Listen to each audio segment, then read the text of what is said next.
झारखंड में निकाय चुनाव के नतीजे आ गए हैं, लेकिन पिछली बार के मुकाबले इस बार बीजेपी का प्रदर्शन खराब रहा है। साल 2018 में 5 नगर निगम में कमल खिला था, लेकिन अब की बार सिर्फ 3 नगर निगम में बीजेपी समर्थित उम्मीदवार जीते हैं। बीजेपी के गढ़ माने जाने वाले गिरिडीह और देवघर में जेएमएम ने सेंधमारी कर दी है। देखिए रिपोर्ट। की सरकार में जेएमएम की एंट्री, निकाय चुनाव में बीजेपी को नुकसान, सिर्फ 3 नगर निगम में बीजेपी की जीत। 2018 में 5 नगर निगम में खिला था कमल। झारखंड में निकाय चुनाव में बीजेपी को नुकसान हुआ है। शहरों की सरकार में भी जेएमएम की धमाकेदार एंट्री हुई है। देवघर और गिरिडीह में जेएमएम समर्थित प्रत्याशियों ने जीत दर्ज की है, जबकि नगर निगम की 3 सीटें बचाने में बीजेपी सफल रही है। हालांकि धनबाद और हजारीबाग में भी बीजेपी के बागी प्रत्याशियों ने ही परचम लहराया है, लेकिन साल 2018 में 5 नगर निगम क्षेत्र में कब्जा जमाने वाली बीजेपी को अब की बार सिर्फ 3 सीटों से संतोष करना पड़ा है। हालांकि प्रदेश अध्यक्ष ने कहा है कि सरकार की साजिश और प्रशासन की तिगड़म के बावजूद निकाय चुनाव में बीजेपी का शानदार प्रदर्शन रहा। मेयर पद जीतने का काम किए हैं 6 नगर पंचायत और 3 नगर परिषद, 12 हम जीतने का काम किए हैं।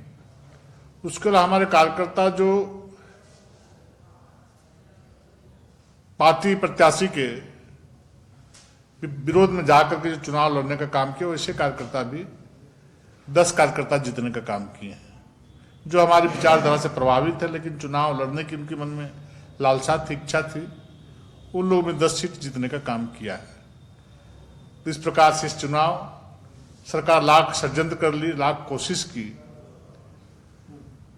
कि हम सरकार के प्रभाव में पुलिस प्रशासन के भय दिखा करके, प्रशासनिक पदाधिकारियों का साथ षड्यंत्र करके मिल करके हम मत लेने का काम करेंगे, लेकिन झारखंड की जनता ने इसको नकारने का काम किया है और भारतीय जनता पार्टी के पक्ष के जो उम्मीदवार थे, जो समर्थित उम्मीदवार थे, उन्हें जिताने का काम किया है। 41,000 जो वोट कैंसिल हुआ है, 38,000 वोट रोशनी खलको का था। और 41,000, मैं ऑन रिकॉर्ड बोल रहा हूं, 41,000 में 38,000 क्यों? निर्वाचन आयोग ने और जिला प्रशासन ने साजिश की रोशनी खलको को हराने के लिए। कहीं होता है कि मत पत्र का सब अलग नाम, नीचे रोशनी खलको का नाम, उसके बगल में एक और बिस्कुट बना दिया, लोग वहीं मार के आ गया। सोचा ये भी तो बिस्कुटे है। 38,000 वोट का घपला किया है। रांची, आदित्यपुर और मेदिनीनगर में बीजेपी समर्थित उम्मीदवार की जीत। रांची में रोशनी खलको, आदित्यपुर में संजय सरदार, मेदिनीनगर में अरुणा शंकर की जीत। धनबाद और हजारीबाग में अपने बागी प्रत्याशी से ही हार गई बीजेपी। मानगो में कांग्रेस समर्थित कैंडिडेट सुधा गुप्ता ने दर्ज की जीत। गिरिडीह और देवघर में जेएमएम समर्थित प्रत्याशी ने जमाया कब्जा। बीजेपी का गढ़ माने जाने वाले गिरिडीह में प्रमिला मेहरा ने लहराया परचम। देवघर में जेएमएम समर्थित रवि राउत ने किया कमाल। लेकिन इस चुनाव ने यह स्पष्ट कर दिया कि गांवों के साथ साथ अब शहरों में भी भाजपा कमजोर हो गई और हम लोगों ने कई महत्वपूर्ण स्थानों पर जीत दर्ज की। कोल्हान में तो विधानसभा और लोकसभा के बाद नगर निकाय के चुनाव में भी सुपड़ा साफ भाजपा का। तो बहुत मजबूत स्थिति में झारखंड मुक्ति मोर्चा शहरों में भी है। बीजेपी को शहर का बॉस कहा जाता है। शहरी वोटरों में बीजेपी की मजबूत पकड़ होने की बात कही जाती है। ऐसे में आखिर क्या हुआ कि बीजेपी से वोटर दूर हो गए? वोटों के बिखराव के साथ बागियों ने बिगाड़ा खेल। पुराने नेता और कार्यकर्ताओं को नजरअंदाज करना पड़ा भारी। पार्टी में भीतरघात से भी हुआ बड़ा नुकसान। यूजीसी मामले ने भी बीजेपी को पहुंचाया नुकसान। प्रत्याशी चयन के साथ ही बीजेपी में अंदर खाने खेल शुरू हो गया था।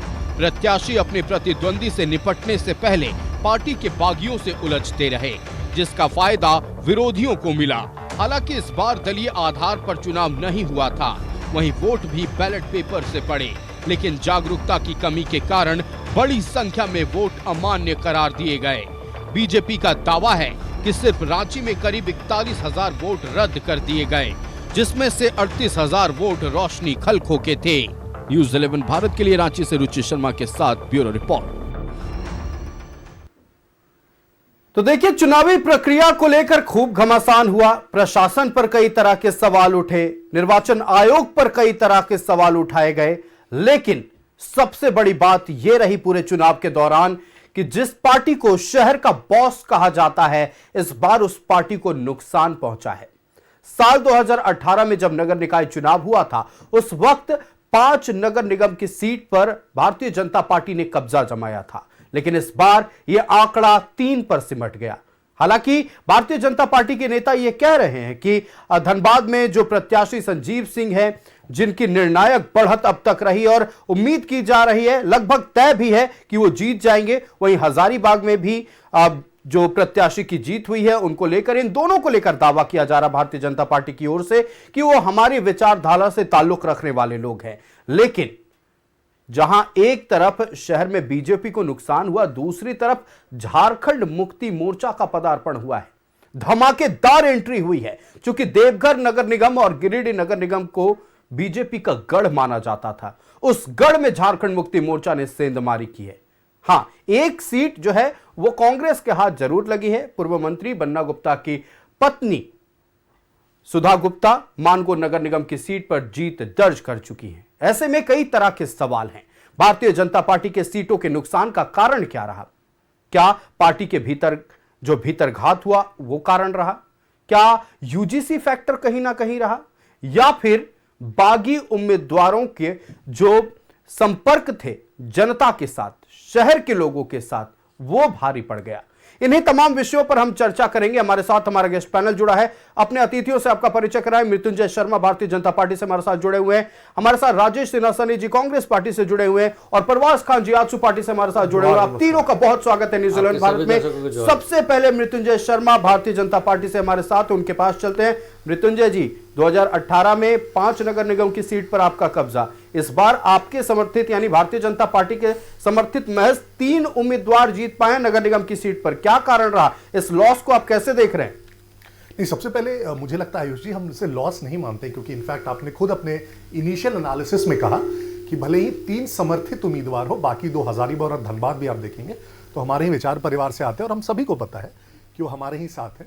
तो मैं अभी भी उसको 5 मान के ही चल रहा हूं। इसी प्रकार से अगर आप नगर परिषद भी देखेंगे, नगर पंचायत भी देखेंगे, तो उसमें भी भाजपा समर्थित उम्मीदवार जीते हुए भी दिखेंगे और बहुत सारे ऐसे जो जिन्हें हम अन्य निर्दलीय में काउंट कर रहे हैं, जो हमारी विचारधारा से आते हैं। दूसरा, एक तो सबसे इंपॉर्टेंट मैं यही मानता हूं कि इतने वर्षों के बाद जो है निकाय चुनाव हो पाया, मैं इस चुनाव का होना भी भाजपा का सक्सेस मानता हूं, क्योंकि इतने वर्षों तक जो अभी की सरकार है उसने चुनाव नहीं करवाने के लिए क्या क्या नहीं किया, सब हम सबको पता है।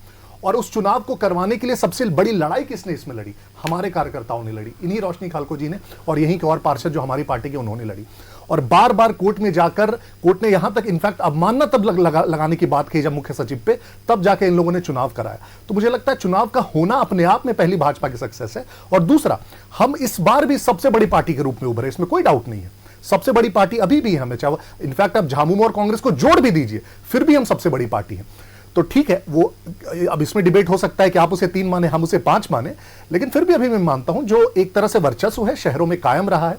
दूसरा, परिषद में और पंचायत में जाइए, और तीसरा वार्डों में आप जाइए और एक प्रकार से दिखेगा कई वार्ड में आप ये कह सकते हैं एक प्रकार से कि जो आप वार्डों में तो समर्थन दिया नहीं गया था किसी को, वार्ड में जो पहले नंबर पे, दूसरे नंबर पे कई जगह पे आपको उम्मीदवार दिखेंगे वो हमारी ही पार्टी के दिखेंगे।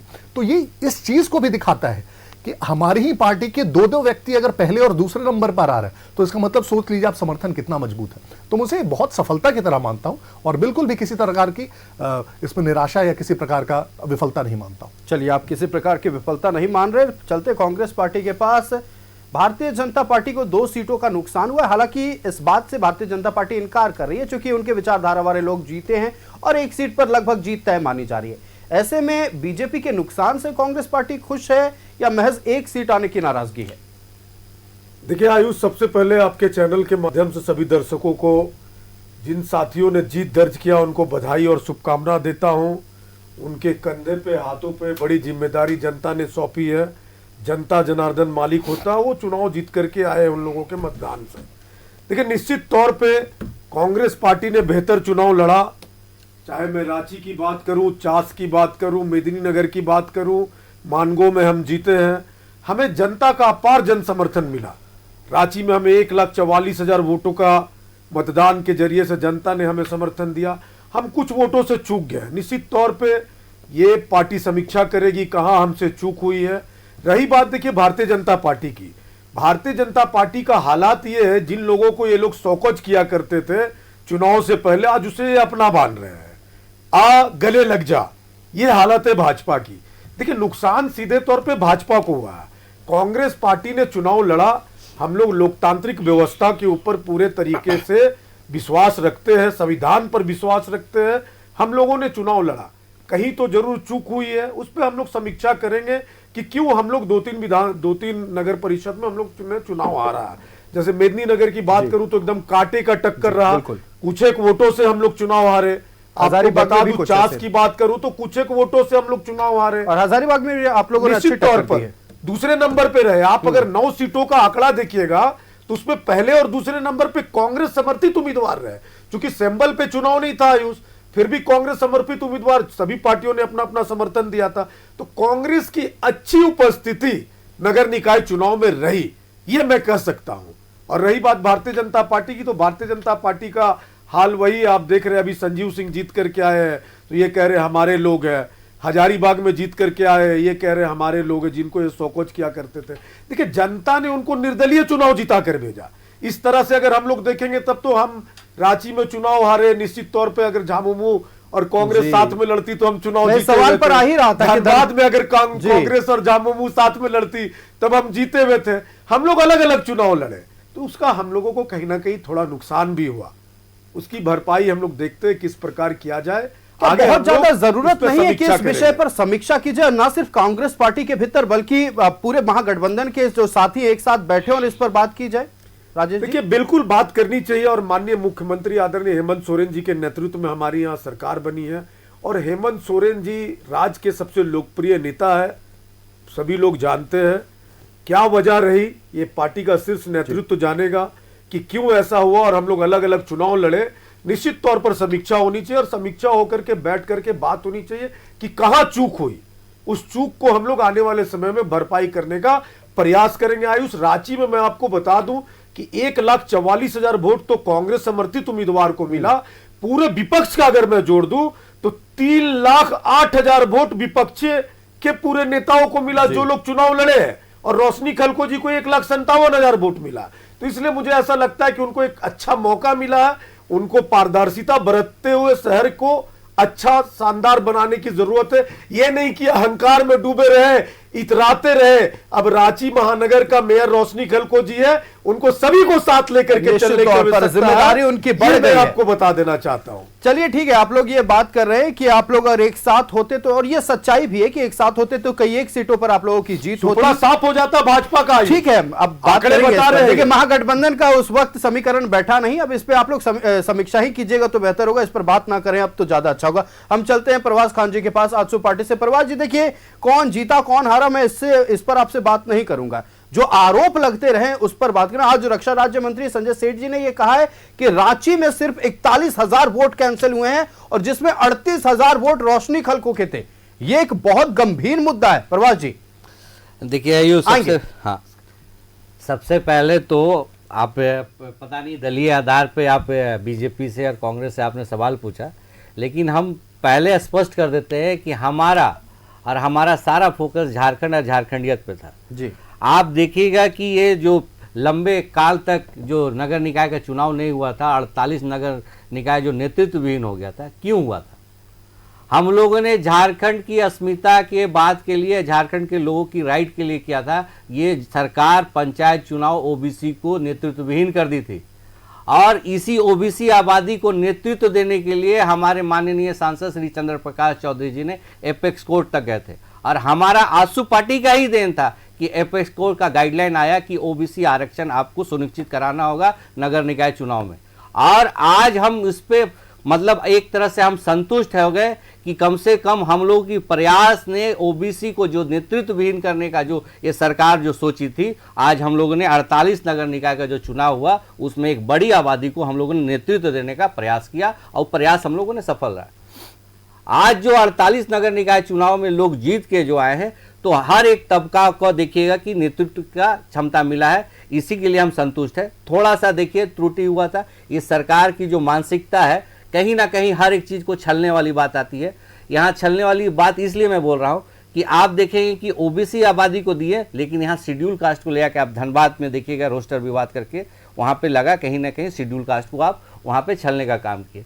खैर, और दूसरी बात आपने जो बोला कि जिस तरह से माननीय रक्षा राज्य मंत्री जी संजय सेठ जी ने जो अपना एक तथ्य और आंकड़ा रखा है, उस पे मैं कल भी हम लोग इस चर्चा पे बैठे थे, मतगणना हो रही थी, इस पे मैंने बार बार वही चीज में बोला आयुष की कम से कम निर्वाचन आयोग को निष्पक्षता के साथ में इस चीजों को होना चाहिए। बहुत बड़ा आरोप है, अगर कहीं ना कहीं से अगर रक्षा राज्य मंत्री अगर संवैधानिक पद पे ओथ लिया हुआ केंद्रीय मंत्री अगर इस तरह का चीजें बोल रहे हैं, तो निर्वाचन आयोग को स्पष्ट रूप से सामने आके बताना चाहिए था क्यों इस तरह की चीजें हुई हैं।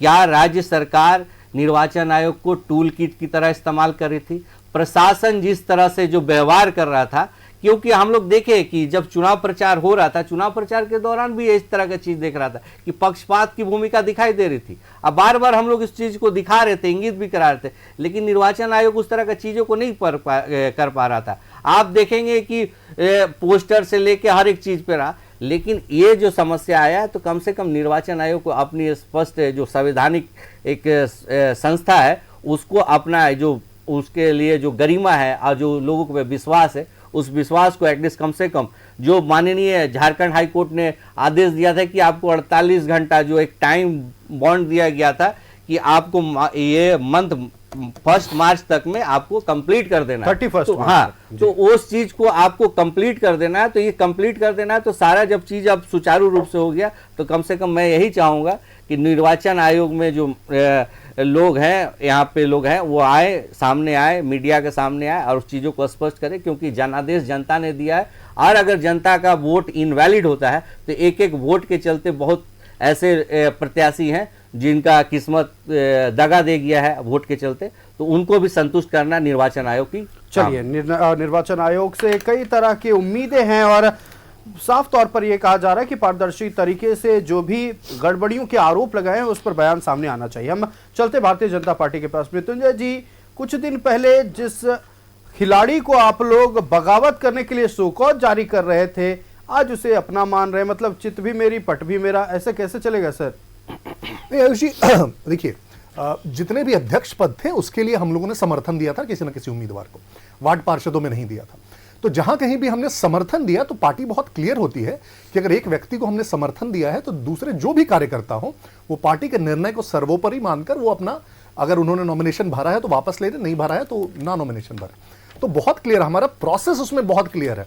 और उसी के अंतर्गत हमने कहा कि जहां भी समर्थित उम्मीदवार है, उसके अलावा अगर हमारा कोई कार्यकर्ता है, हम किसी को तो रोक नहीं सकते, लेकिन अगर हमारा कोई कार्यकर्ता है जो नॉमिनेशन भर रहा है, तो उनको हमने शो कॉज दिया कि आप चूंकि पार्टी के कार्यकर्ता है तो आप इन नियमों को क्यों नहीं मान रहे। एक डिसिप्लिन पार्टी है और पार्टी विद अ डिफरेंस है, तो मानते हैं हमारे कार्यकर्ता भी और नेता भी।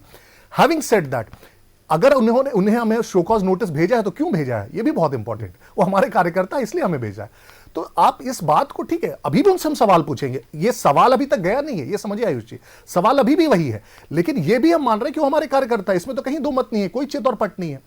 अब देखिए, सबसे इंपॉर्टेंट इसमें यह है कि जो वर्तमान सरकार है उसने कहा कि हम गैर दलीय आधार पर चुनाव कराएंगे, ठीक है, तो उसको मन था कि किसी का समर्थन नहीं जाना चाहिए, तो फिर उन्होंने खुद अपने अपने क्यों समर्थन दिए लोगों को, जब गैर दलीय आधार पर ही वो कन्विंस थे, पहला।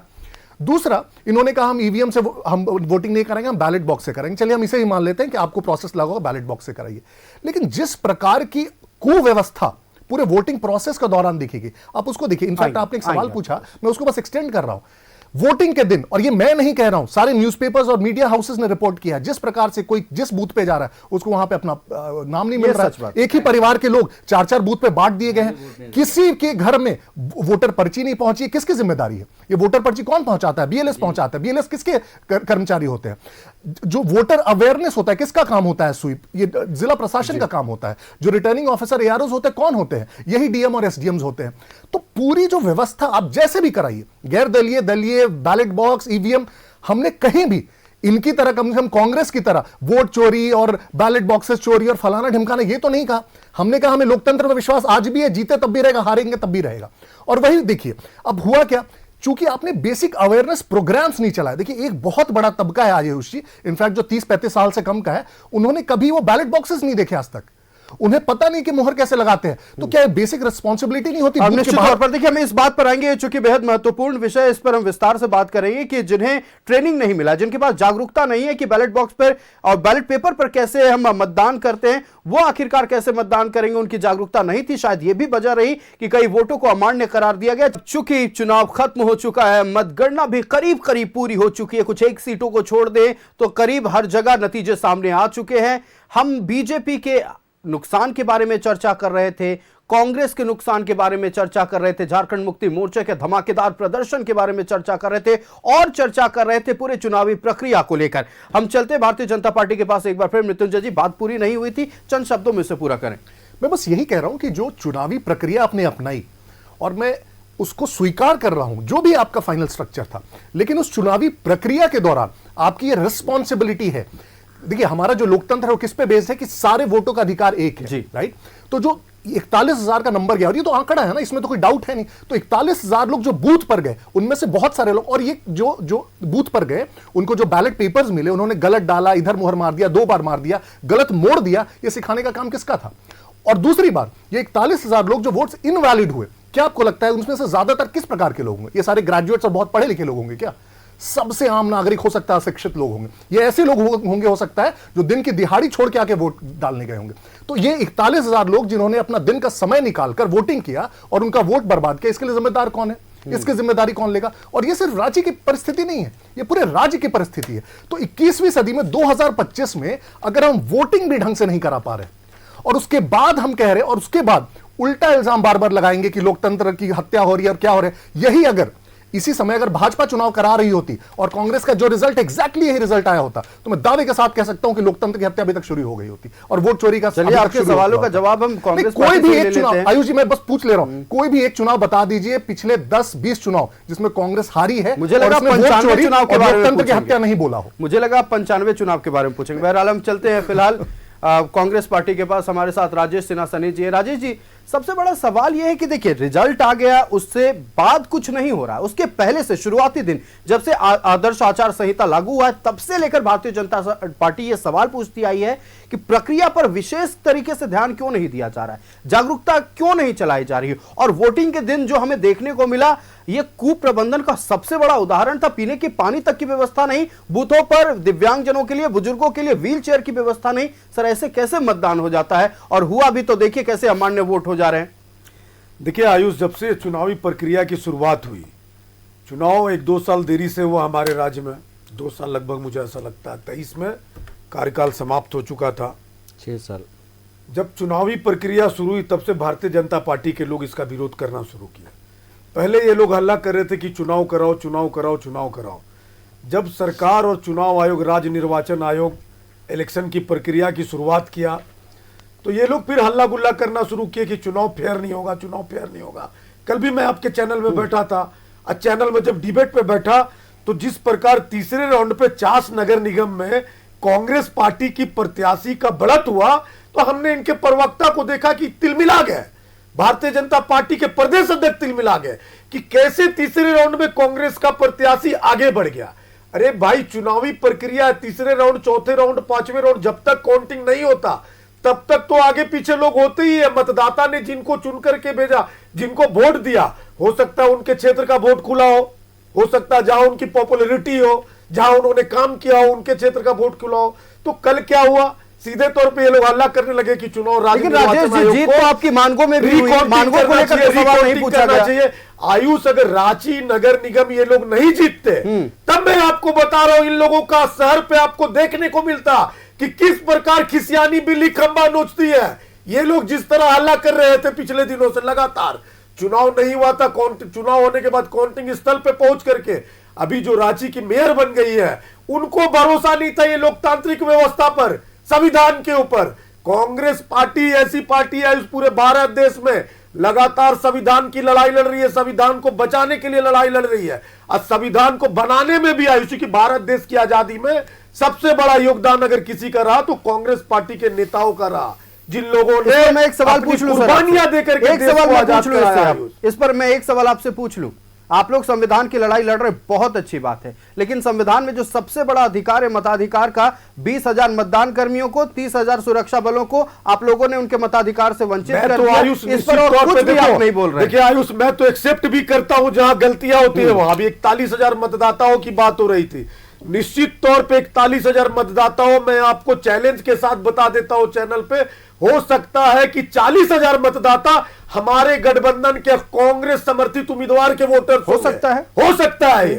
ये नुकसान हमें हुआ होगा, क्योंकि जिस प्रकार की चर्चाएं हो रही है, तो आवाज क्यों नहीं उठाते? हमारे मतदाताओं में, मैं तो चैनल में मैं खुल करके बोल रहा हूं ये बात को, कि अगर जल्दीबाजी में ऐसा चुनाव आयोग ने, राज्य निर्वाचन आयोग ने किया, ये सत्य है कि जो लोग मतदान करने के लिए अपना अपना काम छोड़ करके आए, उनके मतदान का, मताधिकार का उपयोग को मान्यता मिलनी चाहिए, लेकिन किस वजह से नहीं मिल पाया ये मुझे नहीं जानकारी है, चूंकि मैं वहां पे काउंटिंग स्थल पे नहीं गया था, लेकिन निश्चित तौर पे उनको मिलना चाहिए। और यह भी हो सकता है कि वो सारे कांग्रेस समर्थित रामाकल्को के वोटर होंगे, कांग्रेस पार्टी का एक एक कार्यकर्ता है, चूंकि मैं भी रांची में लगा हुआ था, लगातार हमने देखा पूरी ईमानदारी के साथ चुनाव लड़ा है इन लोगों ने, और जनता ने भी अपार समर्थन दिया। 1,44,000 वोट कम नहीं होता आयुष, और विपक्ष में मैंने काउंट करके आपको बताया 3,10,000 लगभग वोट रांची महानगर में विपक्ष को मिला, और पक्ष को 1,57,000। चलिए, तो आप लोग लगातार ये दावे करते रहे कि कहीं ना कहीं नुकसान तो हमारा भी हुआ है, और नुकसान हुआ है तो आवाज हम उम्मीद करते हैं कि आप भी उठाएंगे। हम चलते हैं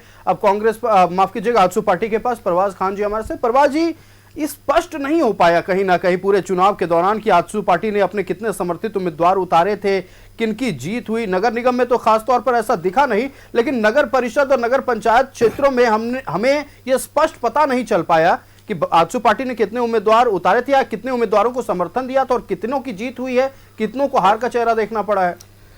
देखिए आयुष, हमने स्टार्ट में ही बोला था कि हम लोगों ने लड़ाई का जो शुरुआत किया था कि ये सरकार जो एक बड़ी आबादी को नेतृत्वहीन करना चाह रही थी, उसके लिए हम लोगों ने लड़ाई लड़ा था। और दूसरी बात, हमारे माननीय अध्यक्ष जी ने स्पष्ट रूप से आग्रह भी किया था कि दलीय आधार पर चुनाव हो, लेकिन ये दलीय आधार पर चुनाव ना करा के इंडिपेंडेंट करा दिया गया। तो एक राजनीति में एक सुचिता भी होती है, सुचिता के हिसाब से हमारे जो कार्यकर्ता हैं जिसको चुनाव लड़ने की लालसा थी, उन्होंने इच्छा जाहिर किया, और हमारे पार्टी अध्यक्ष जी ने हमारे जितने जिला अध्यक्ष हैं उनको ये टास्क दिया कि आप अपने अपने जिला में देख लेंगे, जो उसको जिस तरह से अगर वो चुनाव लड़ना चाहते हैं, कैसे परफॉर्मेंस करना चाहते हैं, तो जाए जनता के बीच में, क्योंकि अंततः हम लोग को बात उठानी है जनता का, जो जनता जो मूलभूत सुविधा से वंचित हो गई थी उसके लेके। तो हमारे यहाँ से भी लोग चुनाव लड़े, तो एक हम लोग को एक आंकड़ा लेके नहीं हम लोग बोलेंगे कि हाँ कि हम लोगों ने इतना लड़ा या इस तरह से किया, क्योंकि ये दलीय आधार पे नहीं था, ना कोई गठबंधन का इसमें स्वरूप था। आप यहाँ पे देखेंगे इसमें कहीं कोई गठबंधन का भी स्वरूप नहीं था, प्रत्यक्ष और अप्रत्यक्ष रूप से। लेकिन यहाँ पे आप देखेंगे जो सत्ता दल है, सत्ता दल में यहाँ पे देखेंगे जो घमासान जो चला, उसके लिए एक एग्जाम्पल आप देखेंगे, रांची है सर, रांची जो राजधानी है, वहाँ आप घमासान देखिए कि कांग्रेस वाले अभी सनी को वाकई तकलीफ होगा। सनी को हम देखे हैं कि शहर में, हम एक शहर में रहने वाले, इनका मेहनत भी को हम देखें, लेकिन सनी को टीस किससे है? झारखंड मुक्ति मोर्चा के कैंडिडेट से। अगर वो नहीं रहते तो आज इनकी मेयर हो सकती थी, इनका हो सकता है ये कल्पना होगा।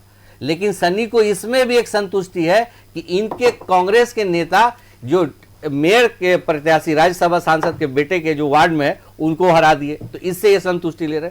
तो हम उस गठबंधन के स्वरूप में नहीं है कि जूतम पैजार भी कर रहे हैं, ये चीज कर रहे हैं। यहाँ हम लोगों ने स्पष्ट रूप से हाथ रख दिया कांग्रेस पार्टी के। हमने स्पष्ट रूप से कहा था और हमारे अध्यक्ष जी ने कहा था कि ये जो वंचित हो गए थे, जो अपने अधिकार से, जो बेसिक मूलभूत सुविधा से, आज गली गली से लोग निकल के सरकार के खिलाफ चुनाव लड़े थे और हमारा जो भी संगठन का जो दायित्व था, जो सपोर्ट था, हम लोगों ने दिया। अब बहुत ऐसे नेतृत्वकर्ता जो नए चेहरा आए हैं, जो मुखर होकर सरकार से सवाल जवाब भी करेंगे। जो सरकार जो पिछला 5 साल में जो जिस तरह से टैक्स पे टैक्स आम जन पे जो दावा हुआ था, उस पे मुखरता के साथ एक बहुत अच्छी बात का जिक्र किया आपने।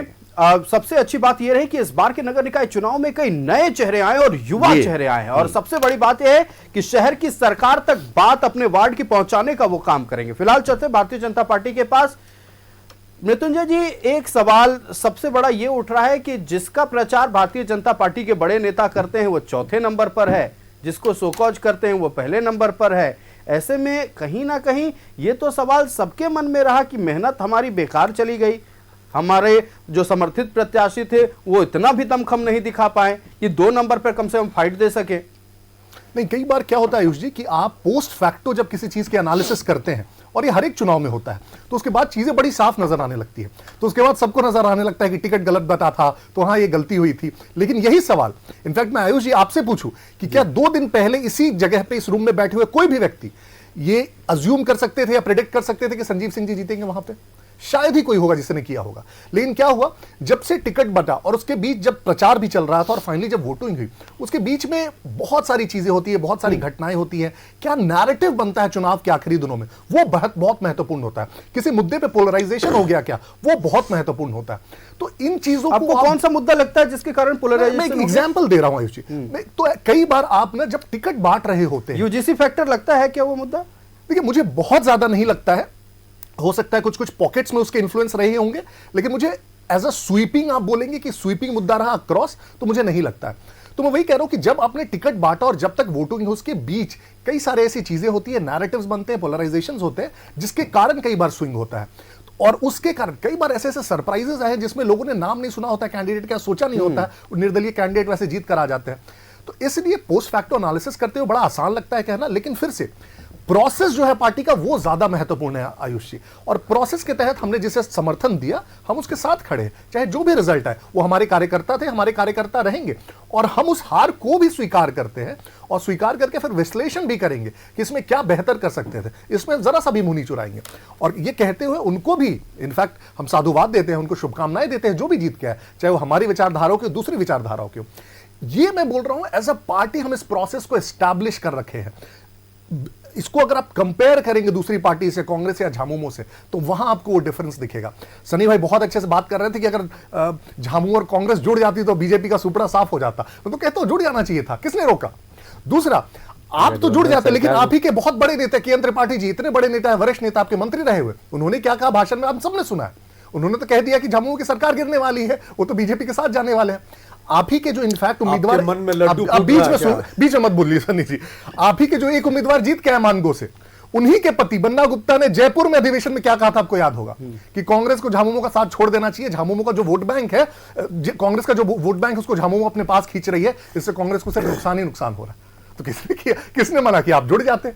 और दूसरा, ये तो बेसिक प्रिंसिपल है ना डेमोक्रेसी का, हमारे यहां जो पार्लियामेंट्री डेमोक्रेसी है कि फर्स्ट पास द पोस्ट होता है। जरूरी नहीं है कि 50% एंड अबव पोल है। तब तो यार अगर हर बार सारे विपक्षी लोगों का वोट जोड़ के देखने लगा, तब तक तो कोई एमपी एमएलए या कुछ बनेगा ही नहीं। ये तो बेसिक है, फैक्ट, राइट? तो जो जीता है, कम से कम उस इतना ह्यूमिलिटी रखिए कि मानिए। और मैं फिर से कह रहा हूं, संख्या के अनुसार आप जो भी कहें, आपकी और झामुमो के मिला के अभी भी जितनी सीटें आई हैं, सिर्फ समर्थित मैं बोल रहा हूं, मैं उसको भी हटा देता हूं कौन हमारे कार्यकर्ता विचारधारा के, आपसे फिर भी ज्यादा है। तो फिर इसको आप कैसे मान सकते हैं कि आपकी जीत है, हमारी जीत है? 6 नगर पंचायत, 3 नगर परिषद और आप ही 3 बता नगर दीजिए निगम। आयुष जी, मैं ये आंकड़ा बता रहा हूं उनको, आप ही आंकड़ा बता दीजिए। मैं वही आंकड़ा बता रहा हूं। 6 नगर पंचायत, 3 नगर परिषद और 3 नगर निगम, ये आंकड़े हैं जो आपके समर्थित उम्मीदवारों ने जीते। अब बात रखिए मृत्युंजय जी। हाँ बिल्कुल, मैं वही कह रहा हूं, आप कांग्रेस और झामुमो का निकाल लीजिए और बताइए अगर इससे ज्यादा है तो मैं मान लेता हूं। नहीं, ये तो है कि आंकड़ों में आप ज्यादा हैं। फिर मैं तो वही कह रहा हूं, मैंने कुछ गलत कहा क्या? और दूसरा मैं वही कह रहा हूं, ये तो मैं सिर्फ समर्थित, आप डिबेट कर सकते हैं। आ रहा हूं, आपके पास भी आ रहा हूं। अरे आप ही बता दीजिए ना, कांग्रेस के बता दीजिए। नगर निगम में तो एक मुझे पता है, उसके अलावा परिषद और पंचायत में बता दीजिए हमें। चलिए इस सवाल का जवाब लेंगे और जानेंगे कि कांग्रेस पार्टी ने कितने मजबूती से चुनाव लड़ा, कितने नगर परिषद और कितने नगर पंचायत में कांग्रेस का पंजा का दम दिखा है।